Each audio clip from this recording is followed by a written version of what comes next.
जय हिंद मेरे प्यारे साथियों, स्वागत है आपका अपने चैनल लर्न विद्या में। तो साथियों, आर्मी जीडी और ट्रेड्समैन के लिए साइंस का यानी कि विज्ञान का प्रैक्टिस सेट चल रहा है, जो कि आज पांचवा प्रैक्टिस सेट होने वाला है 5 नंबर का। इससे पहले 4 प्रैक्टिस सेट करा दिया गया है। अगर आपने नहीं देखा होगा तो जाकर देख लीजिएगा, उसका लिंक आपको डिस्क्रिप्शन बॉक्स में मिल जाएगा। दोस्तों, आर्मी में आपका साइंस का 15 क्वेश्चन पूछता है, इसीलिए हम लोग हर प्रैक्टिस सेट में टॉप 15 क्वेश्चन लाते हैं दोस्तों। तो चलिए दोस्तों, स्टार्ट करते हैं। देखते हैं पहला प्रश्न है दोस्तों, संगमरमर किसका रूप है? संगमरमर किसका रूप है? सैल का, नेस का, चूना पत्थर का या बलुआ पत्थर का? तो दोस्तों बता दें, जो संगमरमर होता है, संगमरमर वो चूना पत्थर का रूप होता है। चूना पत्थर से ही संगमरमर प्राप्त होता है दोस्तों। तो आपका राइट आंसर हो जाएगा ऑप्शन नंबर सी, चूना पत्थर। उसके बाद दोस्तों अगला क्वेश्चन देखते हैं हम लोग। क्वेश्चन नंबर 2 है दोस्तों, लुढ़कती हुई गेंद कुछ दूर लुढ़कने के बाद स्वयं रुक जाती है, निम्नलिखित में से किसके कारण? घर्षण बल के, गुरुत्वाकर्षण के, जरूरत के, इनमें से कोई नहीं। दोस्तों यहाँ पे कह रहा है कि अगर कोई बॉल है यहाँ पे उछल रही है तो फिर अचानक से फिर कुछ देर बाद रुक जाती है, किसके कारण? दोस्तों जाहिर सी बात है कि घर्षण के कारण। उसमें घर्षण लगेगा तभी ना रुकेगी। मान लीजिए कि हम लोग चल रहे हैं,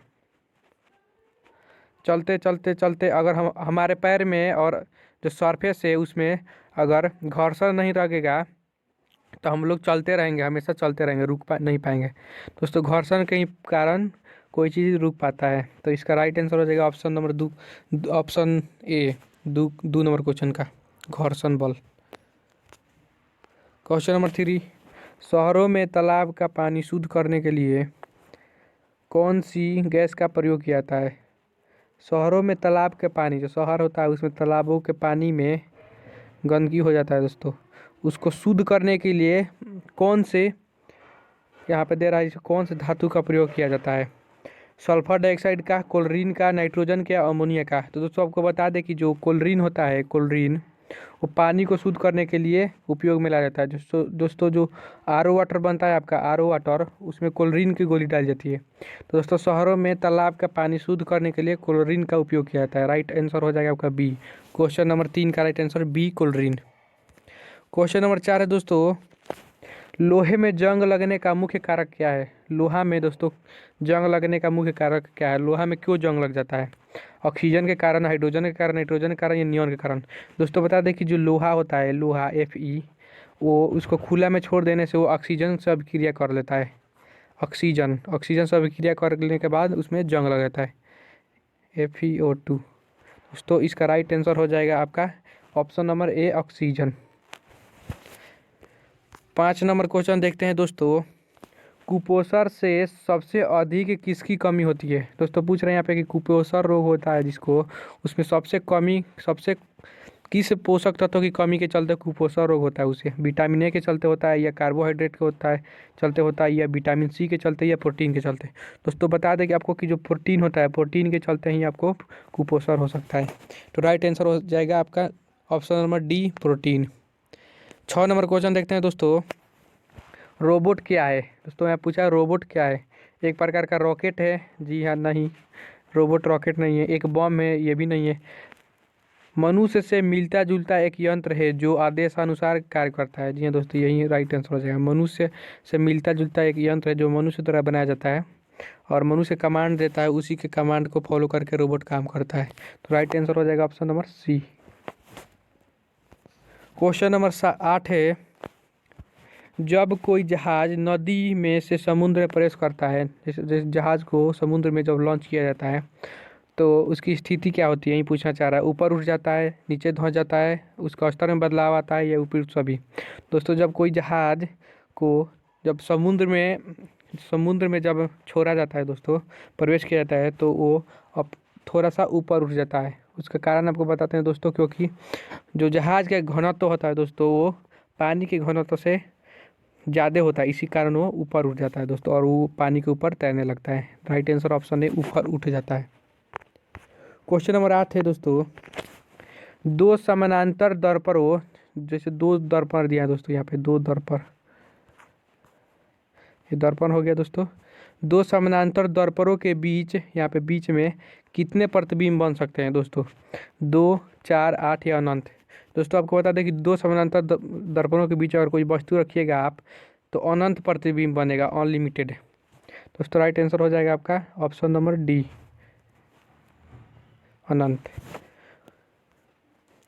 क्वेश्चन नंबर 8 है, पृथ्वी पर कोई गतिशील पिंड विराम की अवस्था में निम्नलिखित में से किसके कारण आता है? अभी आपको दोस्तों पिछले क्वेश्चन में मैंने बताया कि वो घर्षण के कारण होता है दोस्तों। यहाँ पूछ रहा है कि पृथ्वी पर कोई पिंड गतिशील से विराम, जैसे गति में है और अचानक से विराम में आ गया, क्यों? उसके कारण क्या है दोस्तों कि सरफेस के साथ उसका घर्षण होता है, यहाँ पे घर्षण होता है दोस्तों। तो घर्षण के कारण वो विराम अवस्था में आ सकता है दोस्तों। तो इसका राइट आंसर आपका हो जाएगा घर्षण बल के कारण, ऑप्शन नंबर आपका बी हो जाएगा दोस्तों, घर्षण बल। क्वेश्चन नंबर 10 है दोस्तों, क्या कारण है कि गेंद किसी ऊंचे स्थान पर अधिक उछलती है? ऊंचे स्थान पर दोस्तों, ऊंचा स्थान पर कोई गेंद अगर आप टप्पा करिएगा तो ज़्यादा उछलेगी, इसका कारण क्या है दोस्तों? ऊंचे स्थान पर, तो ऑप्शन दिया दोस्तों, क्योंकि ऊंचे स्थान पर मैदान की अपेक्षा वायु का दाब अधिक होता है, या ऊंचे स्थान पर वायुमंडल विरल होने के कारण गेंद को कम प्रतिरोध का सामना कर पड़ता है, या कोई ऊंचे स्थान पर, क्योंकि ऊंचे स्थान पर गुरुत्वाकर्षण बल कम होता है। तो दोस्तों जी हाँ, ऊंचा स्थान पर जो दोस्तों गुरुत्वाकर्षण बल कम होता है, अंतरिक्ष में आप जाइएगा तो गुरुत्वाकर्षण बल एकदम कम है, जितना ऊपर जाइएगा दोस्तों गुरुत्वाकर्षण बल कम होता है, इसके कारण गेंद अधिक उछलती है। तो राइट आंसर हो जाएगा option number C. Question number 10 है साथियों, मात्रा के साथ निम्नलिखित में कौन भौतिक गुण प्रभावित होता है? मात्रा के साथ निम्नलिखित में से कौन सा भौतिक गुण प्रभावित नहीं होता है? दोस्तों आपको बता दें कि मात्रा के साथ आपका आयतन बदल सकता है, द्रव्यमान भी बदल सकता है, उसके भार में भी कमी आ सकती है, लेकिन दोस्तों घनत्व तो नहीं बदल सकता है दोस्तों। तो राइट आंसर यही हो जाएगा आपका option number D. Question number 12 है साथियों, जब सूर्य की रोशनी किसी प्रिज्म से होकर गुजरती है, जैसे ये प्रिज्म हो गया दोस्तों, और यहाँ पे सूर्य का प्रकाश आ रहा है दोस्तों, ये सूर्य का प्रकाश आ रहा है, जब सूर्य का प्रकाश प्रिज्म से होकर गुजरती है तो निम्नलिखित में से किस रंग का अपवर्तन सबसे अधिक होता है? दोस्तों आपको बता दें कि जब सूर्य से का प्रकाश प्रिज्म से गुजरता है तो जो नीला रंग होता है दोस्तों, नीला रंग उसका अपवर्तन, नीला रंग होता है दोस्तों, उसका अपवर्तन आपका बहुत कम होता है दोस्तों, बहुत कम। तो राइट आंसर आपका हो जाएगा नीला। आप इसको बैगनी भी कह सकते हैं दोस्तों, बैगनी का बहुत कम होता है। और जो दोस्तों लाल रंग होता है, लाल, उसका सबसे अधिक अपवर्तन होता है, सबसे अधिक होता है दोस्तों, सबसे कम होता है, सॉरी सबसे कम। सबसे अधिक तो दोस्तों आपका नीला का हो गया, सबसे अधिक नीला हो जाता है, और सबसे कम दोस्तों जो होता है वो लाल का होता है, लाल का। तो राइट आंसर आपका हो जाएगा ये ऑप्शन नंबर ए, नीला। चलिए दोस्तों अगला क्वेश्चन देखते हैं। क्वेश्चन नंबर 13 कह रहा है कि मैक नंबर किससे संबंधित है? मैक, यहाँ पे मैक किससे संबंधित है? MAC, Mac.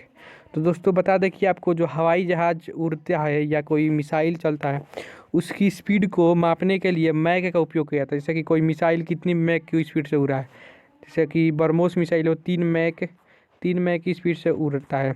दोस्तों आपको बता दें मैक का मतलब हवा की गति जितना होता है। तो दोस्तों इसका राइट आंसर आपका हो जाएगा कि हवाई जहाज़ की गति, ऑप्शन नंबर सी हो जाएगा दोस्तों, मैक में हवाई जहाज़ की गति को मापा जाता है। जब कोई मनुष्य रोशनी से अंधेरे कमरे में घुसता है तो उसे कुछ समय तक कुछ नहीं दिखाई देता है। जब आप लोग दोस्तों धूप में रहते हैं, उसके बाद अचानक से आप रूम में घुसते हैं कोई अंधेरा कमरा में, तो उसके बाद आपको कुछ नहीं दिखाई देता है, काला काला सा दिखाई देता है, और थोड़ा देर होने के बाद, जैसे दोस्तों 1 मिनट होने के बाद आपको दिखाई देने लगता है। ऐसा क्यों होता है, इसका कारण क्या है दोस्तों? तो आपको बता दें दोस्तों कि इसका कारण जो होता है वो आपकी आँख का आइरिस होता है, आइरिस, जिसके कारण आप देख सकते हैं वो सिकुड़ जाती है दोस्तों, धूप में सिकुड़ी रहती है, और जैसा ही आप अंधेरे में प्रवेश करते हैं तो उसके बाद वो अपने को एडजस्ट नहीं कर पाती है, जिसके कारण आपको अंधेरा दिखाई देता है। थोड़ा देर बाद वो अपने को एडजस्ट कर लेती है, इसके बाद आपको अच्छे से दिखाई देता है। दोस्तों राइट आंसर हो जाएगा ऑप्शन नंबर ए, उसकी आँख की आइरिस सिकुड़ जाती है। क्वेश्चन नंबर 15 है और क्लास का आखिरी क्वेश्चन है। बिजली के हीटर में दोस्तों कह रहा है हीटर में नाइक्रोम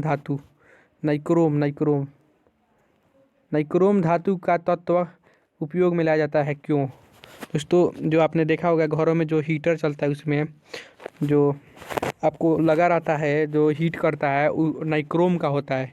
ऐसा क्यों दोस्तों, नाइक्रोम का क्यों ही बना रहता है, तांबा का क्यों नहीं रहता है, एल्युमिनियम का क्यों नहीं रहता है? दोस्तों आपको ऑप्शन दिया है, इसकी प्रतिरोधकता अधिक होती है, इसका गलनांक अधिक होता है, इसमें अधिक शक्तिशाली विद्युत धारा प्रवाहित की जा सकती है, ये तीनों गुण होता है दोस्तों आप में वो नाइक्रोम में दोस्तों। इसी कारण इसका राइट आंसर हो जाएगा उपयुक्त सभी।